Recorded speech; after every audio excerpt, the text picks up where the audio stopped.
bwana, Jamhuri ya Muungano wa Tanzania. Mheshimiwa mgeni rasmi, waziri wetu wa elimu, sayansi na teknolojia, leo tupo kwenye kongamano hili pamoja na maonyesho ambayo tumeifanya katika sekta ya nguo na mavazi. Hii ni miongoni mwa sekta zetu 13 ambazo tuko nazo ndani ya VETA, ambazo ndani yake zinatoa mitaala karibia 89 ambayo tunatumia kwenye utoaji wa mafunzo ya ufundi stadi. Lakini wadau hawa tumekutana nao, ambapo tulishakutana na wadau wa sekta ya utalii na ukarimu, na leo hii tumekutana na wadau wa sekta hii ya nguo na mavazi kwa mkoa huu wa Dar es Salaam, ambapo wameweza kujumuika nasi na kuweza kujadiliana nasi katika maeneo kadhaa. Na kwa bahati tulikuwa pia na Bwana Mustafa Sanal ambaye yeye ni mwenyekiti wa Tanzania Fashion Association, na aliomba kwa ajili ya kwenda kuswali. Lakini pia tunao pia wadau wengine ambao wanafanya hii sekta ya sanaa na masuala mazima ya ubunifu wa nguo ambao tumeweza kujumuika nao. Na katika kufanya hili kongamano na maonyesho haya, nia ni kuweza kukutana nao, lakini kujadili swala zima la sekta hii, na katika utekelezaji wa sekta hii tunajaribu pia kutizama ni namna gani vyuo vya ufundi stadi hapa nchini vina uwezo wa kushirikiana na wadau waliokuwepo katika sekta hii, ili mwisho wa siku tuweze kuwa na maeneo mawili makuu. Moja, wale wahitimu wetu au wanafunzi wetu wanaosoma kuweza kupata nafasi za kwenda kufanya practical katika maeneo yao, lakini pindi wanapomaliza kuweza kuajiriwa katika maeneo yao, na pia kuweza kuhakikisha kwamba wale tunaoandaa na kuwatengeneza kuwa na ujuzi waweze kwenda kufiti katika soko lile la ajira ambalo wadau hawa ndio waajiri. Lakini pia tumekutana nao kwa ajili sasa ya kuweza kuona kwamba ni namna gani tunaweza kushirikiana katika kuacha tu utoaji wa mafunzo, lakini kwenda kutengeneza bidhaa zaidi kwenye eneo hili la mavazi, lakini pia na eneo pia la bidhaa za nguo. Na katika majadiliano kulikuwa kuna mada ambazo tuliweza pia kuzijadili. Katika eneo ambalo tuliweza kujadili, kwanza lilikuwa ni kamati yetu ile ya ushauri wa kisekta, ambao na wenyewe walikuja wakawasilisha nini wanachotarajia wao, wanachokiandaa, na kwa watu watakaotengenezwa watakavyokwenda kwenye soko, nini kitatokea na nini tumekiona kwamba kinatakiwa kufanyika. Kwa hiyo wamekuja wakatoa pia na wenyewe ushauri na maeneo gani ya kufanya. Lakini tulikuwa na mada nyingine ya maendeleo ya sekta ya nguo na mavazi nchini Tanzania, ambapo katika mada hiyo tumejaribu kuona kwamba kuna maendeleo gani yanaendelea katika sekta hii, lakini pia na kuona wale ambao ni wadau ambao wapo katika hiyo sekta wanatakiwa kufanya vitu kadhaa ili waweze kuhakikisha kwamba wanafikia lengo lile. Lakini tulikuwa pia na mada ya kuona kwamba ni namna gani tuna vyuo vina uwezo wa kuandaa na kudeliver skills pamoja na kuwatengeneza watu ambao wanaweza kaingia kwenye swala zima la textile and fashion design. Kwa tulikuwa na hizo mada ambazo tumeweza kujadili. Lakini katika kujadiliana, Mheshimiwa Waziri, tumeona ni kwamba wadau waliokuwepo katika sekta hii wapo wengi, na ni soko ambalo pia ni kubwa. Hesabu ilipigwa kwamba kama Tanzania tuko na wananchi takriban milioni 62 na tunazidi kuendelea, manake hilo lote ni soko, na hilo soko tunatakiwa tulitumie kwa ajili sasa ya kuweza kuzalisha bidhaa na kuziweza kuziuza hapa nchini. Lakini ilionekana pia kwamba utekelezaji wa swala hili la mavazi lazima kuhakikisha kwamba watu wajue hii sekta tunaongelea masuala ya mavazi na nguo, wakaonekana kwamba inatakiwa watu watambue fashion is business. Yani tujewe kabisa hii ni biashara, na mtu ukiingia unaenda kufanya biashara. Kwa hiyo tumeliona hilo, lakini pia na wananchi pia waweze kujivunia kuvaa nguo na mavazi ambayo yanatengenezwa hapa nchini, ambayo ilionekana kwamba inatakiwa tuwe tunaipa kipaumbele made in Tanzania, hususan kwenye sekta hii. Lakini pia ikaonekana kwamba moja mwasilishaji alisema kwamba wanaonekana watu katika sekta hii hawalipi kodi. Kwa hiyo wamehimizana na kuambiana kwamba ni jambo zuri pindi tunapofanya uzalishaji basi tutenge fedha kwa ajili ya kulipa kodi na kufanya uwezeshaji zaidi kwenye nchi, lakini pia na kuisaidia nchi kuweza kufanya maendeleo. Lakini sambamba na hilo, imeonekana kwamba kunahitajika ushirikiano mkubwa ambao upo katika baina ya vyuo, baina ya serikali pamoja na wadau hawa ambao wanatoa hizi huduma na wanafanya hizi shughuli.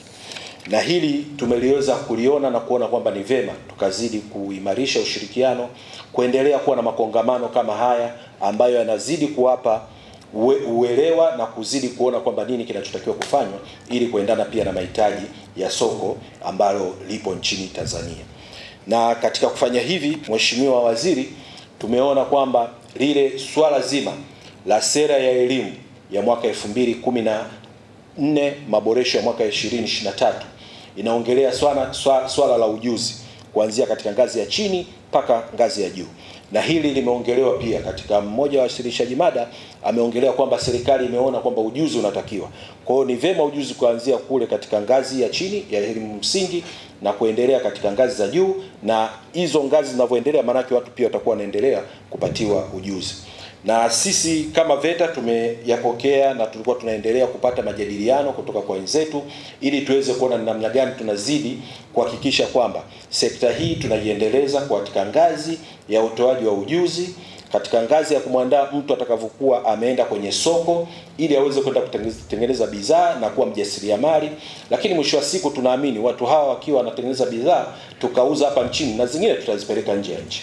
Kwa hiyo tunaamini kwamba tutaenda kufanya vitu vizuri na tunaamini nchi itaweza kwenda kutusaidia kutekeleza masuala haya yote. Mheshimiwa Waziri, mimi nipende tu kushukuru kwa kuja kwako kuweza kujumuika na kuweza kuwapata na kuja kusikia yale ambayo tumeyajadili. Na tunajua kwamba haya yanatokana pia na maelekezo yako ambayo ulituambia tuhakikishe kunakuwa na ushirikiano mkubwa na sekta na wadau wa private sector ili tuhakikishe kwamba mafunzo tunayoyatoa yanaendana na mahitaji yao, lakini pia yanaenda kusaidia nchi. Kwa hiyo tunaamini katika kutekeleza haya tutafikia malengo na tunaamini malengo ya nchi yatafikiwa. Baada ya kusema hayo, nawashukuru na tunakushukuru sana Mheshimiwa Waziri pamoja na Naibu Katibu Mkuu ambaye anamwakilisha Katibu Mkuu wa Wizara yetu ya Elimu, Sayansi na Teknolojia kwa kuweza kujumuika nasi. Tunaamini tunaenda kutekeleza na tutafikia malengo yale ambayo yalikuwa yameandaliwa. Nawashukuru sana. Asante sana. Nashukuru sana Naibu Katibu Mkuu wa wizara yetu Dr. Maila. Furahi sana Alhaji Mruma uko na sisi kwa niaba ya board, mtendaji wa VETA, wadau wote mlioko hapa. Kwanza naanza kwa kuwashukuru wote kwa kutenga muda kuja. Sisi tunawahitaji sana. Kwamba mmekubali kuja hapa ni furaha na faraja kwetu. Namuona mtu mmoja tu Jackson kutoka Tabata. Si ndio hao namchanganya? Kutoka Tabata mfano mmoja hapa. Doto DD Collection Moshi. Mfano mwingine. Na nimewataja hao wawili, nitaeleza kwa sababu gani. Sisi tunahitaji sana nyie ambao tayari mpo mnaozalisha na mna ujuzi na mnauza. Tunahitaji sana katika sisi kufanya kazi na nyie na kuimarisha ujuzi tunaotoa katika vyuo vyetu vya VETA. Vitu sio vya nadharia. Kwa hata kama mtu amesoma atahitaji ajifunze kwa vitendo zaidi. Na vingine vinatoka na ubunifu na utundu wa mtu. Kwa tunahitaji kujifunza kwenu nyie ambao mna ubunifu na utundu. Haijalishi cheti chako ulicho nacho. Unaweza kuwa darasa la 7 tu lakini una utundu na ubunifu na kweli vitu vyako vizuri. Kwa hiyo nawashukuruni sana kutenga muda kuja kushirikiana na sisi. Na ipongeza VETA.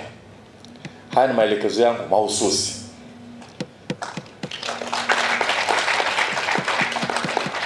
Nishatoa mwanzoni.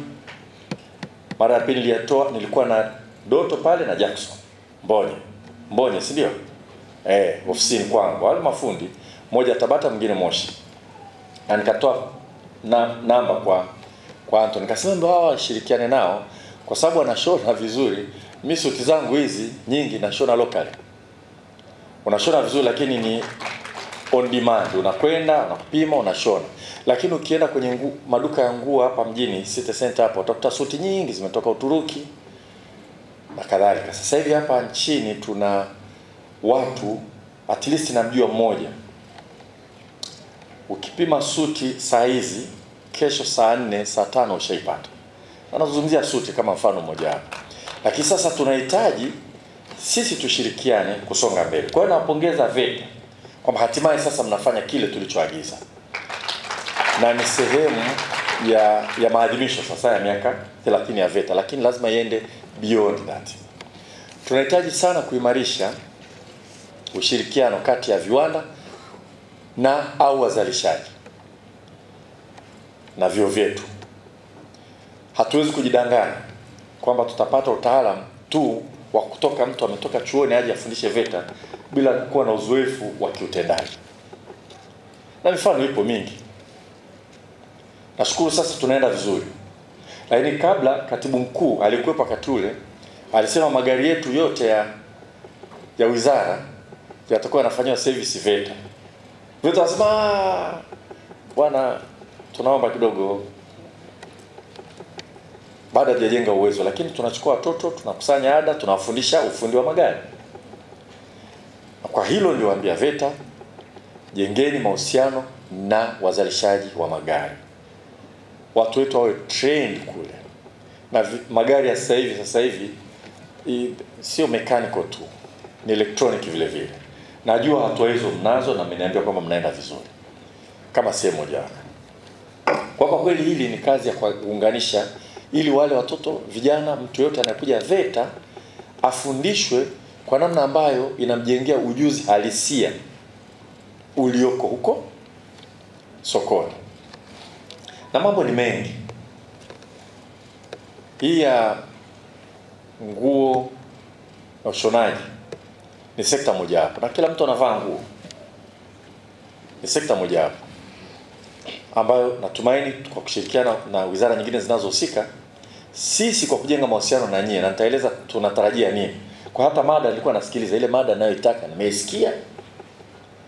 Mada ni ya namna ya nyie na sisi kufanya kazi pamoja. Hiyo ndio mada kubwa, na ningekuwepo hapa ningesema jadilini hiyo, tuachane mambo mengine.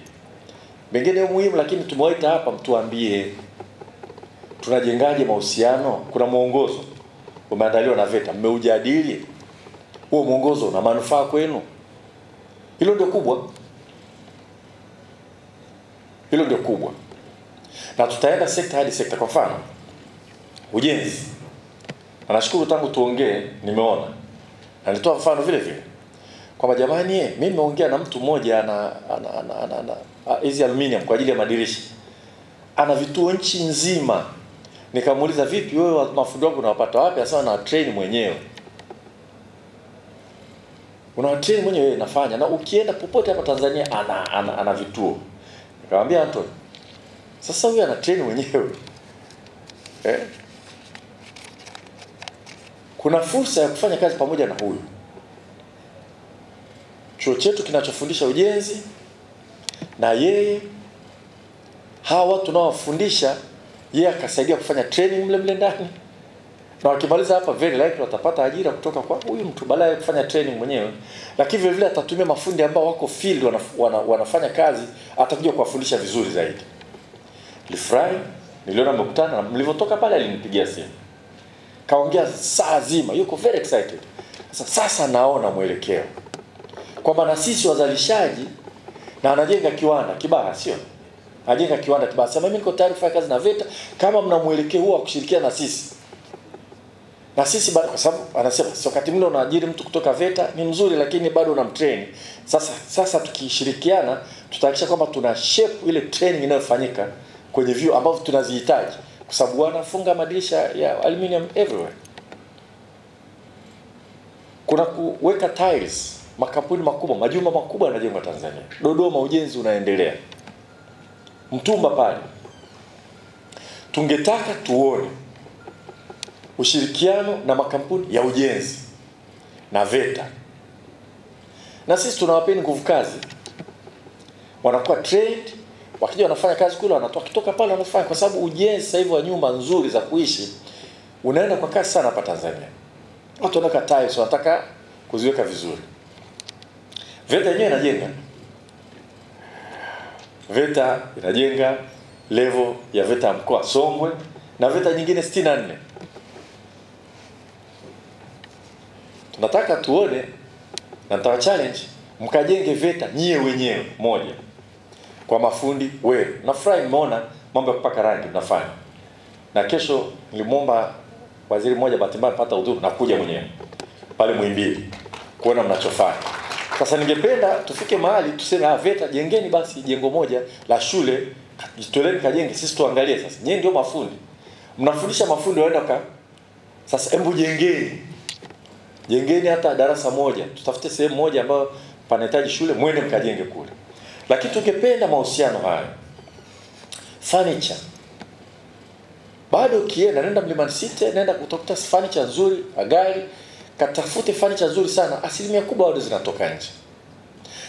Lakini kuna baadhi ya vijana watundu wanatengeneza furniture ziko mtaani huko utaziona. Nyingine nzuri tena woodwork perfect sana. Sana.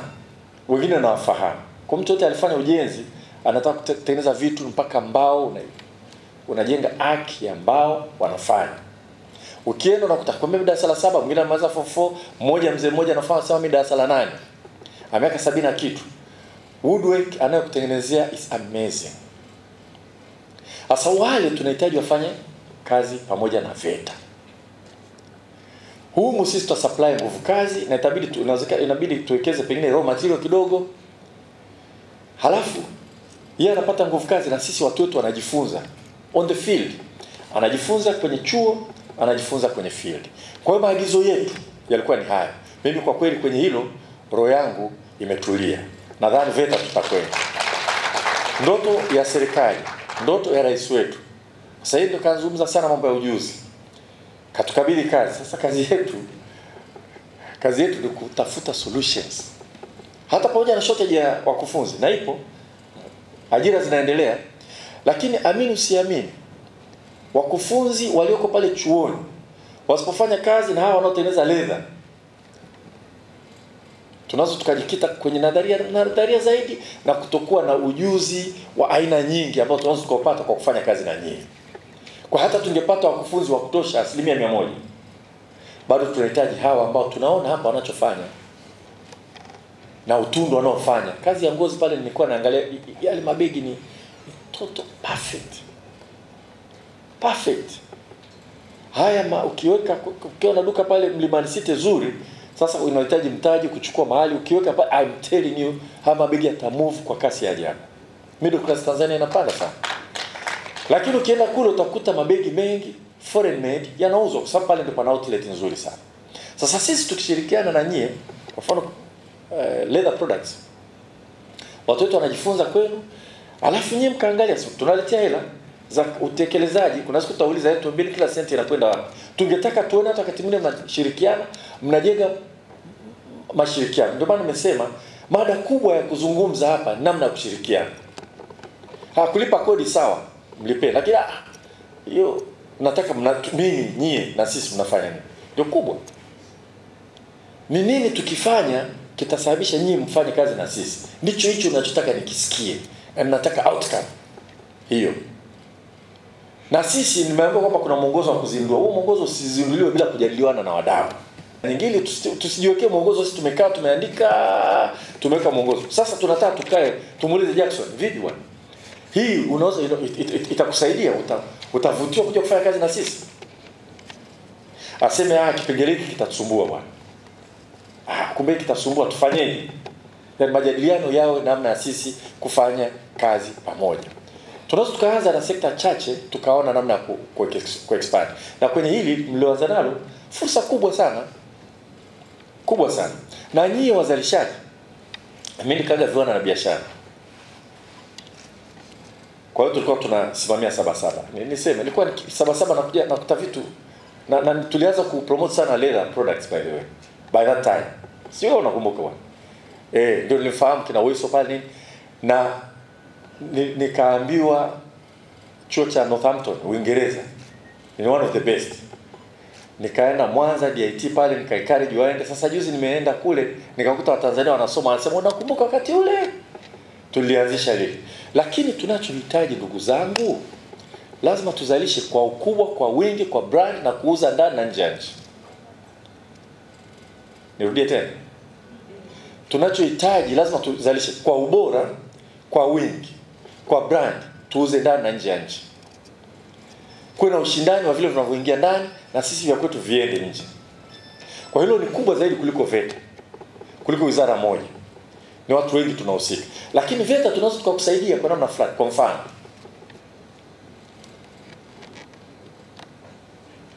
wale wanaoshona suits Jackson kwa mfano. By the way, ngoja Jackson alichoniambia siku ile ofisini kwangu. Ngoja nikisema, lakini anambia bwana, mkiletea mtu wa VETA bwana mletee, sio nije nimfundishe tena. Au uongo Jackson? Uongo kweli? Kwa hiyo ukinichukua mimi labda nimetoka chuo kikuu nini nikaenda kufundisha pale, nitafundisha na nitajitahidi. Lakini lazima aende akakae na yule mshonaji, yule ni fundi yule. Na fundi mzuri kweli kweli, muone hivi hivi. Na yeye aende akae na mtu ambaye ukikata hivi bwana, iende kasi nini, fanya hivi twende. Sasa kama tukishirikiana, kuna namna fulani mtapata nguvu kazi kutoka kwenye vyuo vyetu vya VETA. Nguvu kazi ya bure. Kwa sababu wataanza kufundishwa chuoni pale, wakawa na basics. Wakija kwenu unawaambia wewe utafanya hiki, utafanya hiki, utafanya hiki. Afu utazalisha kwa wingi zaidi. Na sijui kama demand walipe kidogo, ndio maana nimesema muongozo mjadiliane. Kama kwa ada ile kama hamna umbali wakafanya, wewe ujuzi wako unahamishia kwa hawa vijana wanapata nguvu kazi. Wakimaliza wanakuja wengine, kwa hiyo unaendelea kupata nguvu kazi ya ku-expand production. Na utatusaidia kuleta utundu, na hilo ndio kubwa. Kwa maana hiyo hata VETA inaweza kusaidia nyewe ku-expand, kutengeneza na kuuza nje. Baada ya sisi kununua furniture nzuri kweli. Pale Mlimani City mimi nazipenda furniture, makochi na nini. Woodwork nzuri sana, lakini ukienda Mbezi Beach hapo ukitembea na challenge kutembea Mbezi Beach, sikumbuki liko located wapi. Lakini nadhani namba ya huyo mtu nayo pale. Ile woodwork nilikaa nikasema mmeimport, anasema no. Ni mtu mmoja kaanzisha tu. Anachonga vitu, anatengeneza stuli nzuri, yani ukiona ni urembo. Sasa mtu kama yule akikaa na VETA akatusaidia, tutasonga mbele. Pale VETA Dodoma tunatengeneza furniture ya mbao. Katembeleni pale. So we need to improve. Na hatuta improve tukijifungia ndani, tunawahitaji. Kwa hiyo mimi nasema nimefurahi sana. Twende huko. Na naomba kubwa kuliko yote hiyo muongozo tujadiliane. Nyie mseme mnataka nini? Nataka nini? Inawezekana kuna umbali sehemu mbalimbali, najua kwa mfano hapa Dar es Salaam chuo cha VETA kinadili na mambo. Sasa inawezekana mtu yuko Morogoro. Tujadiliane tu, tuangalie. Na mimi nasema zile vyuo tunavyovijenga ni platform ya kuondokea, lakini haiwezi kuzuia kuanzisha kituo kama tunavyosema shule shikizi na chuo shikizi, kwa sababu kuna mtu labda yuko Tabata ni fundi mzuri sana, anataka tupeleke wanafunzi wajifunze pale, na sisi tukatafuta eneo pale kama eneo shikizi, wanafunzi wakaenda pale wakakaa miezi miwili afu akarudi huko, na yeye kidogo anakuja anafundisha huko. Hayo ndio mambo makubwa tunataka tuyafanye. Kwenu nyie tumeanza. Ni muhimu sana tuje tujipime tunafika wapi. Makongamano sawa, lakini makongamano ya very focused. Straight. Link ya VETA na nyie wazalishaji. Basi. Hao mengine mtazungumza na wizara nyingine zinazohusika. Sisi interest yetu ni link yetu nyie na sisi iende wapi? Sawa jamani? Sawa? Tumeelewana? Halafu mengine nimeangalia pale chuo pale wana design vizuri sana. Of course kwa upande wa VETA kuwasaidia watu spin off ku nani. Kwa hiyo hilo ndio kubwa, na mimi nimefurahi sana nimekuja. Anthony, nakupongeza kwa mwendo huu. Kwa sababu sisi wizarani tunasema tunaangalia taasisi moja wapo ya serikali iliyokuwa transformative hapa nchini. TANROADS. Ilianzishwa TANROADS.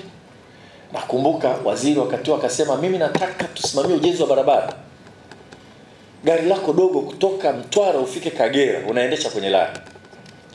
TANROADS imefanya kazi kubwa sana. Tunataka VETA iige aina fulani ya culture hiyo ya utendaji.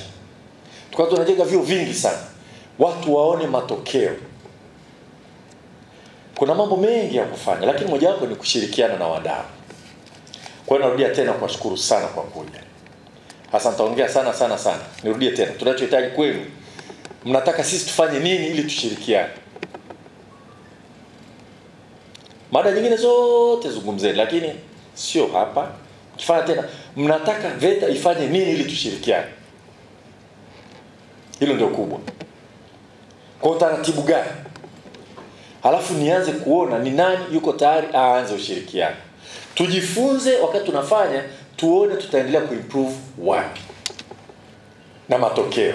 Kwa hii moja, kama unaweza mkaexpand nyingine, twende. You can bite what you can chew for now. Lakini yule wa aluminium alikuwa alifurahi kweli.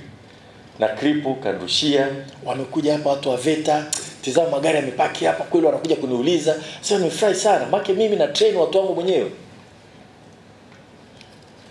Yaani huyu ni anafanya biashara, sasa mimi na train watu wangu mwenyewe. Sasa ile skills development levy tutakuwa tumpe baada kuipa VETA au vipi?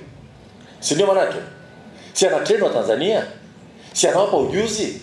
Lakini si inakuja VETA pesa ya serikali. Sasa tushirikiane naye, training ifanyike ndani ya VETA. Au sio jamani? Basi tuendeni hivyo. Mimi nafurahi. Huu ni mwaka muhimu sana kwa VETA. Miaka 30. Yaani umetaka kuwa lazima kuwe na sababu ya kusherehekea tu. Miaka 30 jubilee ya nini? I don't know whether it's silver, diamond. Lakini kwa sababu umeamua hivyo, hizi atakuja kufanya celebration tutakazofanya hivi, na tuendelee mwaka mzima tuone innovation ya uendeshaji wa VETA. Tumpe Mtanzania matumaini ambao wanayo makubwa sana VETA. Kwa sababu kila mahali tunapoenda VETA inapojengwa, utasikia wanasema tulikuwa na ziara rais, wanasema tunashukuru sana Mheshimiwa Rais, VETA zinajengwa. Sana wanamshukuru. Na maelekezo yake. Lakini sisi leo tukabidhi kazi, hatutarajie sasa aende kwenye kila details namna ya kurani hizo VETA. Hiyo kazi ni yetu sisi. Ili baadaye akicheki wakati tuna shortage ya walimu, wakati wakufunzi tutawaajiri na ametoa kibali tunaendelea kuajiri. Lakini kule sokoni unaweza usipate watu wa kutosha kufundisha ile practical skills ambazo hawa watu hapa wanayo. Uongo jamani? Si kweli hapo? Monica? Uongo kweli? Ni kweli. Kwa hiyo lazima tuchanganye. Na najua dhana itakuwa kurasimisha ujuzi. Hiyo VETA inajua, inafanya. Hasa wewe ni fundi mzuri, kuna namna kufanya, utaratibu lazima uwepo na kurasimisha. Kama darasa la 7 atakupa cheti kizuri, unaweza kupata paka cheti cha kuwa mkufunzi, unapewa cheti chako pale, umegraduate kwa kazi unazofanya, njoo fundisha hapo. Au vipi? Si ndio jamani? Kwa sababu ama mwingine ni utundu, tu mtu mwingine sio kwa sababu amesomea darasani. Lakini wako waliosoma darasani sasa wanataka kwenda kupata ujuzi huo. Kwa hiyo mimi nimefurahi sana. Naanza kuzungumza maneno mazuri kuhusu VETA. Sasa ningependa twende hivyo. Kila mara tu tunazungumza haya kwa kuyaona na maelekezo yakitoka yatekelezwe. Na hilo ndio nilisema. Kama tumetoa maelekezo yana ugumu kutekeleza, come back. Kutekelezi sasa tutaanza kutafutana. Na hakuna raha yoyote ya kuanza kutafutana. Na kutafutana maana yake nini? Hakuna raha yoyote kwenye hilo. Maelekezo yanatoka wizarani ni kwenda kutekeleza au kurudi. Au pengine maelekezo yametoka lakini hayajafikiriwa vizuri. Kwamba Mheshimiwa Waziri kweli umesema hivi, lakini unajua tunakuomba sasa labda tuende hivi. Hilo ningefurahi sana. Lakini ukishatoa maelekezo afu unakaa uone matokeo. Maelekezo wanasema hivi, jamani ni jaribu kuonyesha kwamba hizi ofisi na zenyewe zina mamlaka. Afu ukionyesha hivyo unaumiza watu, au sio? Si ndio jamani? Kwa hiyo mimi naona tunaenda vizuri na bodi Alhaji. Nawapongeza. Tunaenda vizuri. Na mimi kesho niko na nyinyi Muhimbili kwa sababu nimefurahi sana kwa ajili ya kusherehekea kazi mnayofanya. Na baada ya Mheshimiwa Waziri Mkuu kuja hapa kwa ajili ya miaka 30 tunayosherehekea na miaka 50 ya mfumo wa kitaifa wa kitaasisi wa usimamizi wa mafunzo ya amali nchini. Sijui nani anaweza karudia hiyo. Miaka 50 isiishie pale, ningetaka mwaka huu utumike namna ya kuwa wabunifu zaidi, namna ya kutoa elimu hii ya ufundi na elimu ya amali kwa jumla wake. Asante tena sana. Na nyinyi pongezeni sana.